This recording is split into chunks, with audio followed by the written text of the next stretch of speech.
मैं इसाबेला हूँ और आज मैं आपको एक ऐसी कहानी बताना चाहता हूँ जिस पर मुझे गर्व नहीं है। पहले मैं अपना परिचय देता हूँ। मैं एक स्वतंत्र उत्साही लड़की हूँ, मस्ती और उत्साह का प्रेमी हूँ और मेरे प्रेमी लुकास के साथ मेरा अच्छा रिश्ता है जिसे मैं बहुत प्यार करता हूँ। लेकिन एक दिन सब कुछ बदल गया। मेरे माता पिता ने घर पर एक परिवार के पुनर्मिलन और रात्रि भोज की मेजबानी की जिसमें हमारे सभी रिश्तेदारों, चचेरे भाई शामिल थे। घर हंसी और आलिंगन से भरा हुआ था और मैं उन सभी रिश्तेदारों को देखने के लिए उत्सुक था जिन्हें मैंने थोड़ी देर में नहीं देखा था। उन सभी रिश्तेदारों में वह था मेरा चचेरा भाई शमूएल। मैंने उसे सालों से नहीं देखा था और मैंने उसे उस लड़के के रूप में याद किया जिसके साथ मैंने अपने परिवार के समारोहों में खेल साझा किए थे जब हम छोटे थे। लेकिन इस बार आश्चर्य बहुत बड़ा था। शमूएल को बैठक में आते देख मैं अवाक रह गया। वह गोल मटोल बच्चा नहीं था जो वह हुआ करता था। नहीं, वह बड़ा हो गया था, विकसित हो गया था और एक सुंदर लड़का बन गया था। सच बताऊं तो मैं यह देखकर मदहोश हो गया कि वह कितना हैंडसम है। मुझे खेद है, लेकिन मैं मदद नहीं कर सकता। लेकिन मेरी भावनाओं के साथ ईमानदार होना चाहिए। मैंने सभी रिश्तेदारों का अभिवादन करने पर ध्यान केंद्रित करने की कोशिश की, लेकिन मेरा सिर मेरे चचेरे भाई सैमुअल के बारे में सोचकर घूमता रहा। वह इतने लंबे समय तक किसी का ध्यान कैसे नहीं गया? मैंने अपने आश्चर्य को छिपाने की कोशिश की, लेकिन मेरा सबसे अच्छा दोस्त लौरा हमेशा जानता है कि कुछ मुझे कब प्रभावित करता है। लौरा ने मुझे एक शरारती मुस्कान के साथ देखा और मेरे कान में फुसफुसाया, अरे इसाबेला, वह आकर्षक कौन है? आप इसे ऐसे घूर रहे हैं जैसे ये एक पत्रिका मॉडल है। मेरा चेहरा टमाटर की तरह लाल हो गया और मैंने इसे ब्रश करने की कोशिश की। यह सिर्फ मेरा चचेरा भाई है लौरा। मुझे नहीं पता कि आप किस बारे में बात कर रहे हैं, मैंने जवाब दिया। लेकिन गहराई से मुझे पता था कि वह सही थी। रात का खाना चला गया और भले ही मेरा सिर कहीं और था, मैंने हर किसी की कंपनी का आनंद लेने की कोशिश की।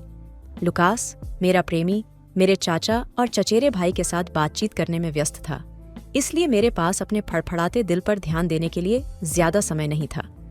रात के खाने के बाद हम सभी मस्ती जारी रखने के लिए पिछवाड़े में इकट्ठा हुए। संगीत, नृत्य और खेल थे, लेकिन मैं सैमुअल को अपने सिर से बाहर नहीं निकाल सका। मेरे साथ क्या हो रहा था? मुझे अपने ही चचेरे भाई के प्रति आकर्षित होने के बारे में अजीब लगा। ये पागल था। जैसे जैसे रात बढ़ती गई, मैंने खुद को शमूएल के करीब और करीब पाया। हमने अपने जीवन और यादों के बारे में बात की। जब हम बच्चे थे, तब मैंने जो जटिलता महसूस की थी वह अधिक बल के साथ वापस आ गई थी। पार्टी जोरों पर थी, संगीत हवा में हिल रहा था और हम सभी पूरी तरह से आनंद ले रहे थे। मैंने अपने प्रेमी लुकास के साथ कुछ रिश्तेदारों के साथ नृत्य किया, लेकिन मेरी निगाहें अभी भी मेरे चचेरे भाई सैमुअल की ओर खींची गई थीं। मैं इसकी मदद नहीं कर सका। वह बहुत खूबसूरत था और मैं उसके द्वारा अधिक से अधिक उत्सुक हो रहा था। जैसा कि मैंने लुकास के साथ नृत्य किया, मेरा दिमाग सैमुअल के बारे में सोच रहा था। मेरे साथ क्या हो रहा था? जब भी मैं उसे देखता था तो मेरे पेट में एक अजीब सी सनसनी महसूस होती थी। मैंने उन विचारों को दूर करने की कोशिश की, लेकिन ऐसा लगता था जैसे एक अनूठा बल मुझे बार बार उसे देखने के लिए प्रेरित कर रहा था। जब तक अपरिहार्य क्षण नहीं आया, सैमुअल और मुझे एक साथ नृत्य करना पड़ा। मेरा दिल 1 घंटे तेज था के रूप में मैं उसे की ओर चला गया। हमारी आंखें मिलीं और उस पल में मुझे एक चिंगारी महसूस हुई जिसने मेरी सांस रोक दी। यह एक रोमांचक समय था, लेकिन एक भ्रमित करने वाला भी था। हमने नाचना शुरू कर दिया और हमारे शरीर की रगड़ केवल मुझे और भी गर्म महसूस करने में कामयाब रही। मुझे नहीं पता कि यह सिर्फ मुझे था, लेकिन हमारे बीच एक यौन तनाव लग रहा था। संगीत की हर हरकत हमें करीब लाती थी और ऐसा लगता था जैसे कुछ हो रहा हो। उस डांस के दौरान मेरा दिमाग पार्टी से दूर चला गया। मैं एक काल्पनिक दुनिया में था जहां केवल शमूएल और मैं अस्तित्व में थे। मैंने उस पर ध्यान केंद्रित करने की कोशिश की जिसके बारे में हम बात कर रहे थे, लेकिन मैं उसकी आंखों और मुस्कुराहट से हैरान था। यह ऐसा था जैसे वह मेरे दिमाग को पढ़ सकता था और वह सब कुछ जानता था जो मैं महसूस कर रहा था। भले ही मुझे इन विचारों के लिए दोषी महसूस हुआ, लेकिन मैं इसकी मदद नहीं कर सका। मैंने अपने चचेरे भाई के प्रति जो आकर्षण महसूस किया वह भ्रामक और भयावह था। मैंने हमारे बीच एक अवरोध डालने की कोशिश की, लेकिन केमिस्ट्री स्पष्ट थी। संगीत अभी भी खेल रहा था, लेकिन मेरे सिर में केवल शोर और भ्रम था। मुझे ऐसा क्यों लगा? मैं किसी ऐसे व्यक्ति के प्रति कैसे आकर्षित हो सकता हूँ जिसने मेरा खून साझा किया हो? मैंने उन विचारों को दूर करने की कोशिश की, लेकिन यह कठिन और कठिन होता जा रहा था। नृत्य समाप्त हो गया था और शमूएल और मैं अन्य मेहमानों के साथ फिर से घुल मिल गए। मैंने उससे दूर रहने की कोशिश की, लेकिन मेरा दिमाग अभी भी उसकी आंखों और उसकी मुस्कान में व्यस्त था। मेरे साथ क्या हो रहा था? बाकी पार्टी के लिए मैंने एक सामान्य रवैया बनाए रखने की कोशिश की, लेकिन ऐसा लगता था जैसे मेरा सिर और दिल दो अलग अलग दुनिया में थे। मैंने लुकास के साथ नृत्य किया, अन्य रिश्तेदारों के साथ बातचीत की, लेकिन मेरा दिमाग मेरे चचेरे भाई के साथ जटिलता के उस पल में वापस जा रहा था।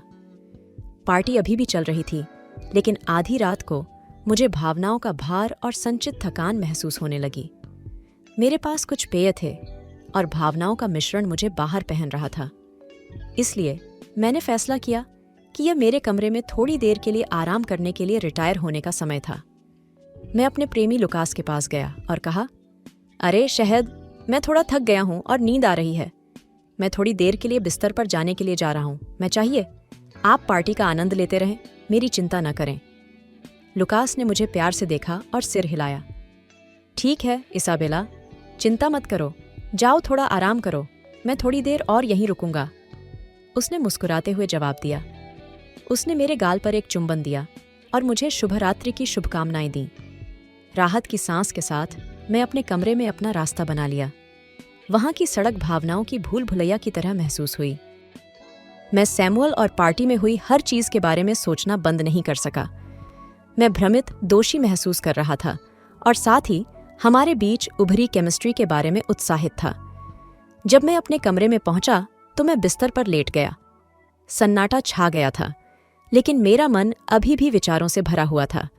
वह क्या कर रहा था? मैं अपने चचेरे भाई के प्रति कैसे आकर्षित हो सकता था? ये ऐसे सवाल थे जिनका जवाब आसानी से नहीं दिया जा सकता था। थकान मुझ पर भारी पड़ने लगी। मैंने अपनी आंखें बंद कर लीं और उन भावनाओं के बीच शांति खोजने की कोशिश की जो यह सब मुझ में उत्पन्न हुआ था। लेकिन जितना मैंने सोने की कोशिश की, मेरा दिमाग उतना ही अधिक उलझता गया। मुझे नहीं पता कि कितना समय बीत चुका था, लेकिन मुझे अजीब लगा और मेरे दिमाग में सभी प्रकार की चीज़ों की कल्पना कर रहा था। सिर्फ 20 मिनट की नींद की तरह लग रहा था। मैं अचानक एक अपरिहार्य तात्कालिकता के साथ जाग गया। मुझे बाथरूम जाने की जरूरत थी। पार्टी मेरी उपस्थिति के बिना जारी थी और मेरे शरीर में थकान और अतिरिक्त शराब के लक्षण दिखाई देने लगे थे। उन्नींदे कदमों से मैं बाथरूम की तरफ चल पड़ा। मेरे रास्ते पर मैं एक आश्चर्य के लिए था। वहां मेरा चचेरा भाई शमूएल था, जो दरवाजे के बाहर इंतजार कर रहा था। उसने आश्चर्य से मेरी ओर देखा और कहा, इसाबेला, मैंने सोचा था कि तुम चले गए थे। मैंने मुस्कुराते हुए जवाब दिया, नहीं शमूएल, मैं केवल थोड़ी देर के लिए बिस्तर पर गया क्योंकि मैं थक गया था। क्या आपने भी संन्यास लेने का फैसला किया? उसने सरका दिया और मजाक किया। ठीक है, हाँ, लेकिन फिर मैंने सोचा कि शायद आप अपने कमरे के रास्ते में खो गए हैं और मैं आपको बचाने आया हूं। उनका सेंस ऑन ऑफ ह्यूमर हमेशा मेरे चेहरे पर मुस्कान लाता था और इस बार कोई अपवाद नहीं था। हंसी और चुटकुलों के बीच मुझे एक विचार आया। मैंने सैमुअल को थोड़ी देर के लिए चैट करने के लिए अपने कमरे में आमंत्रित किया। आखिरकार पार्टी में अब करने के लिए बहुत कुछ नहीं था और मुझे किसी को वेंट करने की जरूरत थी। एक बार मेरे कमरे में हम बिस्तर पर बैठ गए और बात करना शुरू कर दिया। हमने अपने जीवन, हमारे सपनों और हमारे रोमांच के बारे में बात की। बातचीत आसानी से प्रवाहित हुई, जैसे कि हमारे बीच कोई बाधा नहीं थी। लेकिन जैसे जैसे समय बीतता गया, कुछ बदलना शुरू हो गया। हमारे बीच की निगाहें और अधिक तीव्र हो गईं और बातचीत में एक सूक्ष्म इश्कबाजी हुई। मैं शमूएल की तरफ खींचा चला आया और यह साफ था कि वह भी मेरे लिए कुछ खास महसूस करता था। मैंने उन भावनाओं को अनदेखा करने और बात पर ध्यान केंद्रित करने की कोशिश की, लेकिन यह कठिन और कठिन होता जा रहा था। क्या चल रहा था? मैं अपने ही चचेरे भाई के प्रति इन भावनाओं को रखने के लिए भ्रमित और दोषी महसूस कर रहा था। ध्यान हटाने के प्रयास में